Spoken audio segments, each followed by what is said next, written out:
เดี๋ยวพระอาจารย์สิสอนวิธีเดินจงกรมเวลาเดินจงกรมให้ตั้งจิตตั้งใจอย่าส่งจิตออกนอกเดินจงกรมให้ต้องมืนตาอย่าลับตาถ้าลับตามันสิเลยของพระอาจารย์เดี๋ยวสิพาวิธีสอนง่ายๆเอานบมือขึ้นซ้ำหน้าอึกเด้อเมตตากรุณามุทุตาอุเบกขาพุทโธพุทโธพุทโธแล้วก็ยกมือสาธุขึ้นหน่อยนึงบอกก้าวสาธุก็ได้ยกมือขึ้นเนี่ยเสร็จเรียบร้อยเอามือซ้ายลงแล้วเอามือขวาจับอุ้มท้องอย่างนี้เบิ้งเด้อเบิ้งพระอาจารย์แล้วขาขวาแบบนี้นะขาขวาก้าวออกขวาซ้ายยู่ซื่อๆขวาซ้ายขวาซ้ายขวาซ้ายฮอดบ่อนปลายทางก็ยึด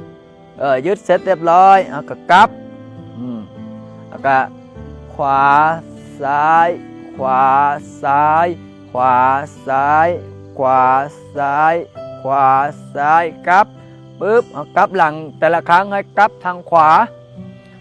หรือว่านึกในใจพุทโธพุทโธให้นึกอยู่ในใจย่างให้มีสติเวลาย่างจงกรมให้ย่างให้มีสติอย่าส่งจิตส่งใจออกนอกแล้วก็ย่างไปเรื่อยๆแบบนี้ล่ะจนฮอดเวลาพุ่นละส่วนหลายในครูบาอาจารย์เพื่อจะตั้งไว้30 นาทีแล้วก็ย่างไปจังสีละนะย่างปึ๊บลองเบิ่งเด้อเสร็จเรียบร้อยบัดนี้ละข้างก็ดังกิ้งเฮาก็เข้าบ่อนประจำบ่อนเฮาย่างเนี่ยบ่อนเฮาประจำบ่อนเฮาตั้งต้นบ่อนใดเฮาก็ย่างเข้ามาเสร็จเรียบร้อยผู้นำเพิ่นก็ว่าเพิ่นก็ก้าวคำแผ่เมตตาสัพเพสัตตาสุขิตาโหนตุขอให้สัตว์ทั้งหลายจงเป็นสุขเป็นสุขเถิดแล้วก็ยกมือสาธุขึ้นสำนี้ลองมาเด้อเอานบมือขึ้นเมตตากรุณามุทุตาอุเบกขาพุทโธพุทโธ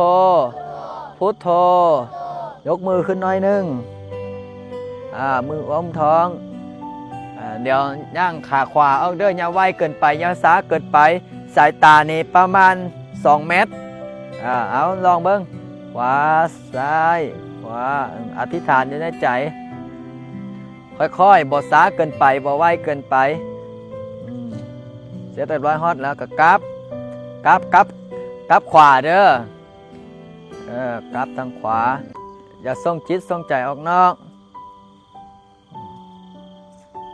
เดินจงกรมต้องให้ตั้งสติได้อย่างเหงาคือนกเจ้าได้มั้งเอ้ยจิตใจต้องเข้มแข็งจิตใจให้เป็นหนึ่งเสร็จเรียบร้อยละข้างดังเก่งเฮ็ดจะได้ย่างเขาบ่อนเดินจงกรมละข้างดังแล้วก็ต้องยืนอยู่บ่อนเดินจงกรมเฮานบมือขึ้นสัพเพสัตตาสุขิตาโหนตุขอให้สัตว์ทั้งหลายจงเป็นสุขเป็นสุขเถิด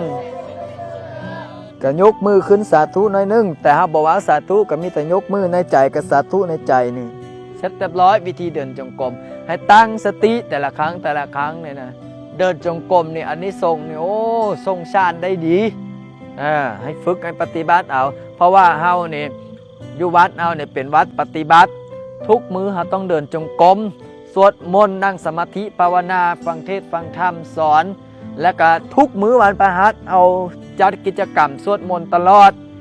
จัดกิจกรรมสวดมนต์ถือศีลปฏิบัติธรรมตลอดเพราะฉะนั้นเราต้องหูวิธี